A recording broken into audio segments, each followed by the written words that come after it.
Hello students, again welcome to my YouTube channel तेरा मेरा maths. तो आज की वीडियो कहाँ से स्टार्ट हो रही है? क्लास 12th के चैप्टर नंबर फर्स्ट जो है रिलेशंस एंड फंक्शन। बिगनर्स के लिए तो ये वीडियो इम्पॉर्टेंट है ही, साथ ही जो students TET TGT PGT master cadre maths इनकी तैयारी कर रहे हैं उनके भी बेसिक कंसेप्ट्स क्लियर होंगे अगर ये वीडियो पूरी देख रहे हो। बिल्कुल स्टार्ट से बता रही हूँ, इंट्रोडक्शन करवाऊंगी first chapter relation and function. जिनका क्लास 12th का ये सेशन है, न्यू सेशन स्टार्ट होने वाला है, तो वो तो इस वीडियो को पूरा ही देखें। बहुत चीज़ें नहीं आने वाली हैं उनके लिए। तो सबसे पहले डेफिनेशन जो हम क्लियर करेंगे वो है कार्टेशियन प्रोडक्ट ऑफ सेट्स क्या होता है। क्या होता है मैं आपको बिल्कुल इजी वे से बताती हूँ। जिस तरह से मेरे पास कोई दो सेट है, नॉन एम्प्टी सेट, ठीक है। अब बोलोगे सेट क्या होता है? जैसे सेट अब हम पढ़ चुके हैं क्लास 11th में, प्रीवियस वीडियो में भी आपको मिलेगा सेट के बारे में इंट्रोडक्शन, आप देख सकते हो। सेट ये दोनों नॉन एम्प्टी सेट है, ठीक है। दोनों सेट क्या है? नॉन एम्प्टी मीन्स इनमें कुछ ना कुछ एलिमेंट्स है ही, ए में भी कुछ ना कोई एलिमेंट्स है, मतलब ये खाली नहीं होंगे। तो ये मेरे पास दो नॉन एम्प्टी सेट है और एक मेरे पास ऑर्डर्ड पेयर है, ए और बी, ठीक है। इस ऑर्डर्ड पेयर में मैं ये बोल रही हूँ जो ये पहला एलिमेंट है इस पेयर का, ए, वो बिलोंग करता है ए सेट को, और जो सेकंड एलिमेंट है बी वो बिलोंग करता है सेट बी को, ठीक है। तो ये क्या बन गया? कार्टेशियन प्रोडक्ट बन गया। जब हम किसी ऑर्डर्ड पेयर को इस तरह से लिखते हैं और उसका फर्स्ट जो एलिमेंट है वो किसी सेट को बिलोंग कर रहा है और दूसरा एलिमेंट किसी दूसरे सेट को बिलोंग कर रहा है, तो ये हमारे पास क्या बन गया? कार्टेशियन प्रोडक्ट बन गया। इसको हम क्या बोलेंगे? Cartesian product of A and B. And Cartesian product is denoted by, देखो denoted by A cross, multiply नहीं बोलोगे, ए क्रॉस बी। मैं इसको थोड़ा क्लियर इसलिए कर रही हूँ क्योंकि पूरे चैप्टर में कार्टेशियन प्रोडक्ट की बात होगी, तो आपको क्लियर होना चाहिए कि what is Cartesian product. Cartesian product होता क्या है?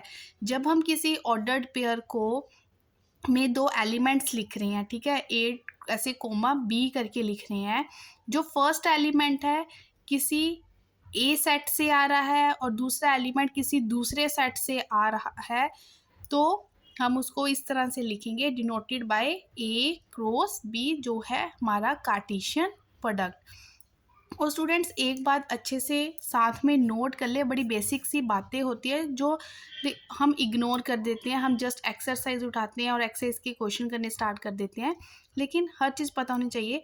जब हम Cartesian product of A cross B निकालते हैं या हम Cartesian product of B cross A निकालते हैं, ये कभी भी इक्वल नहीं होंगे, नॉट इक्वल्स टू, ठीक है। ये इक्वल नहीं होंगे। अगर आपका ए और बी इक्वल नहीं है तो ए क्रॉस बी और बी क्रॉस ए भी इक्वल नहीं होंगे। तो इस स्टेप को आप अच्छे से नोट कर लें।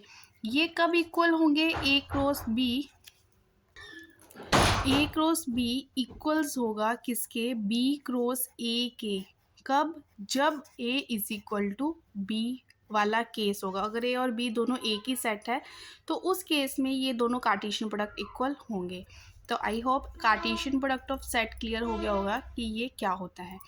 इसके बाद जो इम्पॉर्टेंट है, जैसे चैप्टर का नाम ही रिलेशंस है, तो उसकी डेफिनेशन अब हम क्लियर करेंगे कि व्हाट इज़ रिलेशन।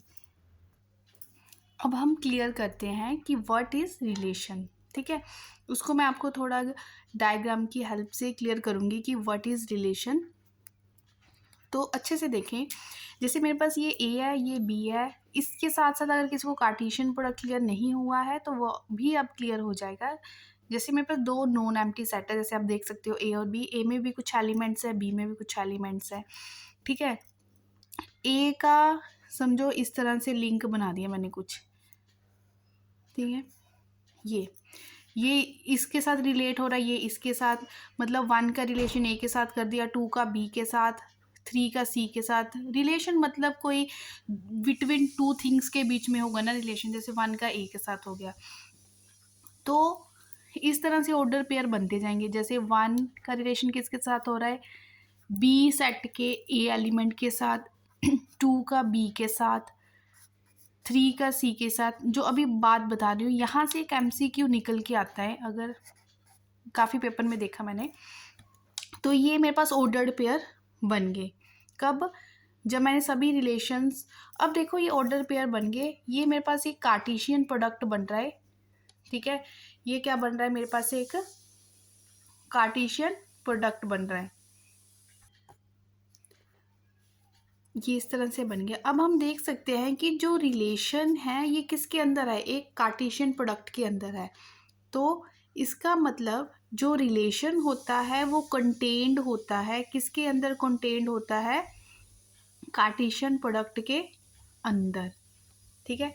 ये मोस्ट इम्पॉर्टेंट बात है कि relation is the hashtag, relation जो है इज द सबसेट ऑफ, वो एक सबसेट है किसका, ए क्रॉस बी का, ठीक है। जब कार्टेशियन प्रोडक्ट है वो कब बन रहा है, जब एक सेट का एलिमेंट दूसरे सेट के एलिमेंट के साथ रिलेट हो रहा है। मीन्स जो रिलेशंस बन रही हैं उनको जॉइंटली हमने क्या बोल दिया, कार्टेशियन सेट बोल दिया। और आप बोल सकते हो कि जो रिलेशन है एक छोटा सा हिस्सा है किसका, कार्टेशियन प्रोडक्ट का छोटा सा हिस्सा है, मीन्स सबसेट है किसका, कार्टेशियन प्रोडक्ट का। तो आई थिंक ये बात आपको क्लियर होगी, ठीक है, कि what is Cartesian product, what is relation, और दोनों किस तरह से एक दूसरे के साथ को रिलेट करते हैं। अब इसी डायग्राम की हेल्प से मैं आपको क्लियर करूंगी what is domain and what is range. देखिए आप डोमेन किसको बोलेंगे, जैसे ये हमारे पास एक ऑर्डर्ड पेयर बना हुआ है, ऑर्डर पेयर का जो फर्स्ट एलिमेंट होता है, ठीक है, जो फर्स्ट सेट से आ रहा है, जो फर्स्ट एलिमेंट होता है, ये पूरा हमारा क्या है, डोमेन है। जो सेट हमें ऑर्डर्ड पेयर का फर्स्ट एलिमेंट दे रहा है वो हमारा क्या हो गया, डोमेन, ठीक है। तो यहाँ पे डोमेन क्या हो गया, ए हो गया। And what is codomain, codomain हमारे पास क्या है, ये पूरा सेट बी जो है हमारे पास, वो पूरा सेट क्या है, कोडोमेन है, ठीक है। पूरा सेट ए डोमेन है एंड पूरे का पूरा सेट बी कोडोमेन है। चलो ये भी बात होगी। तो फिर व्हाट इज रेंज, तो ये रेंज क्या है, बहुत बच्चे कंफ्यूज होते हैं रेंज में, कोडोमेन में, इनको अच्छे से डिस्टिंग्विश नहीं कर पाते, ठीक है। अब बताती हूँ मैं आपको कि रेंज क्या है। अब आप इस फिगर को ढंग से देखो, अगर मैं इसके ऑर्डर पेयर बनाऊँ तो 1 और बी का बन रहा है, ठीक है, 2 का ए के साथ बन रहा है, 3 का सी के साथ बन रहा है, रिलेशन मतलब 4 का डी के साथ बन रहा है। वैसे कुछ बातें हमारी क्लास 11th में क्लियर होती है, लेकिन फिर भी मैं इन बेसिक वाली बातों को क्लियर कर रही हूँ कि जब हम एक्सरसाइज करें तो कोई प्रॉब्लम ना आए। तो आप देख सकते हो कि यहाँ पे ये पूरा सेट, मैंने क्या बोला था, जो पूरा सेट ए है ये हमारा क्या है, डोमेन है। और ये पूरा सेट जो बी है, ये हमारा पूरा सेट बी क्या है, कोडोमेन है। तो रेंज क्या है, रेंज क्या है, रेंज कोडोमेन के वो वाले एलिमेंट्स है जिनकी प्री इमेज यहाँ पे एग्जिस्ट कर रही है।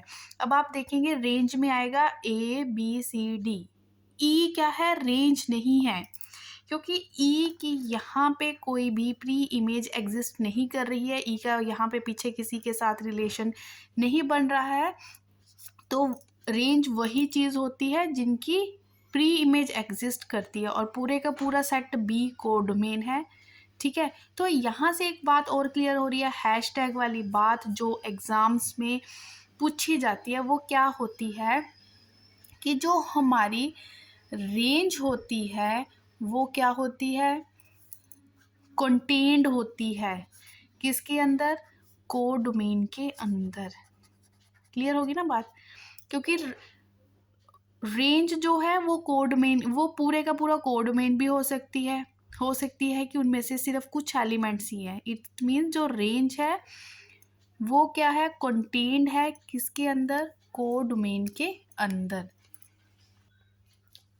देखो स्टूडेंट, जो मैं अभी ये बात बता रही हूँ कि total number of relations find out करना है हमने, इतना इम्पॉर्टेंट कंसेप्ट है। एग्ज़ाम्स में तो पूछा ही जाता है, क्लास 12th के एग्ज़ाम में यहाँ से क्वेश्चन तो बनता ही है। इसके साथ साथ अगर आप प्रीवियस पेपर उठाते हो रिगार्डिंग टेट, टीजीटी या पीजीटी के भी, तो वहाँ पे भी ये क्वेश्चन बनता ही है, टोटल नंबर ऑफ रिलेशन कितने होते हैं, कैसे फाइंड आउट करते हैं। तो मैं बार बार बोल रही हूँ, this is the most important concept in relations and function. तो ध्यान से देखें, टोटल नंबर ऑफ रिलेशन कैसे निकालने हैं कि मेरे पास कोई दो सेट है ए एंड बी, ठीक है। मुझे पता है सेट ए के पास कितने एलिमेंट्स हैं, सेट ए के पास है सपोज m एलिमेंट्स, ठीक है, एंड सपोज सेट बी के पास है n एलिमेंट्स। ये मुझे पता है कि ए के पास इतने एलिमेंट्स हैं और बी के पास इतने एलिमेंट्स हैं। तो अगर कार्टेशियन प्रोडक्ट पूछ लिया जाए, देखो ये भी पूछ सकते हैं, अगर ए क्रॉस बी पूछ लिया जाए, ठीक है, कि कार्टेशियन प्रोडक्ट क्या होगा, कि जो ये कार्टेशियन प्रोडक्ट बनेगा इसके पास कितने एलिमेंट्स होंगे, तो बेस्ट शॉर्ट वे होता है जितने m के पास एलिमेंट है उसको मल्टीप्लाई कर दो जितने n के पास एलिमेंट है, मीन्स इसके पास होंगे mn elements. I hope clear हो गया, ठीक है। उसके बाद पूछे जाता है कि नंबर ऑफ सबसेट्स ऑफ, देखो क्या पूछा जा रहा है, number of subsets of A cross B. Number of subsets भी वो हमने अभी पीछे पढ़ा कि रिलेशन जो है वो सबसेट है किसका, ए क्रॉस बी का, कार्टेशियन प्रोडक्ट का जो सबसेट होता है वो रिलेशंस होता है। तो नंबर ऑफ सबसेट पूछ ले या total number of relations of A cross B पूछ ले, एक ही बात है। तो इसको अच्छे से देख ले, वो होता है 2 mn, जो कार्टेशियन प्रोडक्ट के एलिमेंट्स हैं, ठीक है। सबसे पहले स्टेप नंबर 1 आपने कार्टेशियन प्रोडक्ट में कितने एलिमेंट्स है वो फाइंड आउट कर लेना है। फिर जब टोटल नंबर ऑफ रिलेशंस पूछा होगा तो 2 जितने भी कार्टेशियन प्रोडक्ट के एलिमेंट्स है आपने वो कर देने हैं, तो ये हमारा आंसर आ जाएगा। अब जो मैं यहाँ पे इंट्रोडक्टरी पोर्शन डिस्कस कर रही हूँ, जब हम क्वेश्चंस करेंगे आप देखोगे कि ये सारा पोर्शन आपके लिए बहुत हेल्पफुल होगा। और इसके रिगार्डिंग ये बोलूँगी कि जैसे आप डिस्क्रिप्शन बॉक्स में जाके मेरी प्रीवियस वीडियो का लिंक देख सकते हो। मैथ्स के रिगार्डिंग मैंने इंडिविजुअली टॉपिक उठा के काफ़ी वीडियोस अपलोड कर रही है, वहाँ से आपके काफ़ी कॉन्सेप्ट्स क्लियर होने वाले हैं। अगर आप किसी एग्ज़ाम की तैयारी कर रहे हो, specially TET, TGT, PGT, Punjab master cadre maths का, तो ये सारी वीडियोस आपके लिए हेल्पफुल होने वाली हैं। अगर आप फर्स्ट टाइम इस चैनल पे विज़िट कर रहे हो तो चैनल सब्सक्राइब कर ले और प्रीवियस वीडियो जाके देखें। एंड नेक्स्ट डेफिनेशन इज़ कि what is identity relation. Identity relation क्या होता है, तो आइडेंटिटी रिलेशन क्या होगा, जब एक सेट का रिलेशन दूसरे सेट से बन रहा है लेकिन दोनों ही सेट एक ही है, मतलब सेम, जो फर्स्ट एलिमेंट निकल के आएगा वो भी सेट ए का होगा और जो दूसरा एलिमेंट निकल के आएगा वो भी सेट ए का होगा। इस तरह के अगर रिलेशन बनते हैं तो उसको हम आइडेंटिटी रिलेशन बोलते हैं। जैसे फॉर एग्जांपल इस तरह के आपके पास एक आइडेंटिटी रिलेशन किस तरह से होगा आपके पास, जैसे 1 1 2 2, मतलब जो आपका सेट ए है वही सेकंड, मतलब जो फर्स्ट पेयर है वही सेकंड है। जैसे 3 3, आई होप क्लियर हो गया होगा कि मैं क्या बोल रही हूँ कि आइडेंटिटी रिलेशन किस तरह का रिलेशन होगा। स्टूडेंट नोट डाउन कर लें, 2 बातें और बता रही हूँ उसको भी ऐड कर लो। एक होता है हमारे पास वाइड रिलेशन, ठीक है, वाइड रिलेशन। एक होता है हमारे पास यूनिवर्सल रिलेशन। ये मैं सारी बातें वो बता रही हूँ जो हम पढ़ते टाइम बिल्कुल इग्नोर कर देते हैं कि ये डेफिनेशन है, ये क्या पढ़नी, लेकिन जब हम पेपर में क्वेश्चंस देखते हैं तो वो लेंथी क्वेश्चन नहीं आए होते हैं, वो वही पोर्शन आया होता है जो हमने अपनी बुक्स में से इग्नोर कर दिया होता है, वही पोर्शन में से एमसीक्यू क्वेश्चन निकल के आते हैं। तो हमें अब मैं आपके साथ कुछ भी जो भी आपको पढ़ा रही हूँ इसमें से कुछ भी कट डाउन नहीं कर रही, जो भी इम्पोर्टेंट पोर्शन है वो सारे का सारा ही मैं डिस्कस कर रही हूँ। तो वॉइड रिलेशन क्या होता है, तो इस तरह से बनता है जब फाई कंटेंड हो किसमें, ए क्रॉस ए में, तो इस तरह का रिलेशन एम्प्टी या वॉइड रिलेशन कहलाता है।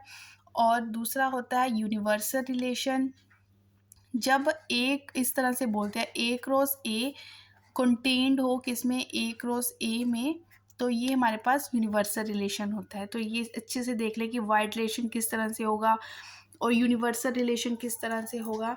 साथ में जो वाइड रिलेशन होता है ये स्मॉलेस्ट रिलेशन होगा।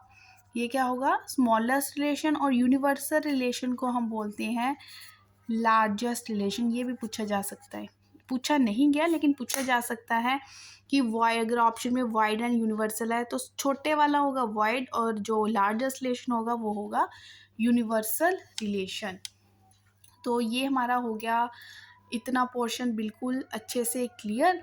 तो जो नेक्स्ट वीडियो होगी उसमें हम डिस्कस करेंगे वेरियस टाइप्स ऑफ रिलेशन, ठीक है, वेरियस टाइप्स ऑफ रिलेशन। साथ ही साथ जो मैंने इस वीडियो में पढ़ाया है थोड़ा उसका भी हम इंट्रोडक्टरी पार्ट को हम मतलब थोड़ा सा ब्रीफ करेंगे। तो जितना भी किया है इसको अच्छे से आप रिवाइज कर लो, अपने नोट्स बनाने स्टार्ट कर दो, कॉन्टिन्यूटी में बने रहो। वीडियो अच्छी लगी है तो प्लीज़ वीडियो को लाइक करें और किसी के साथ शेयर करना चाहते हो तो शेयर भी कर सकते हो। ओके, मिलते हैं अब नेक्स्ट वीडियो में।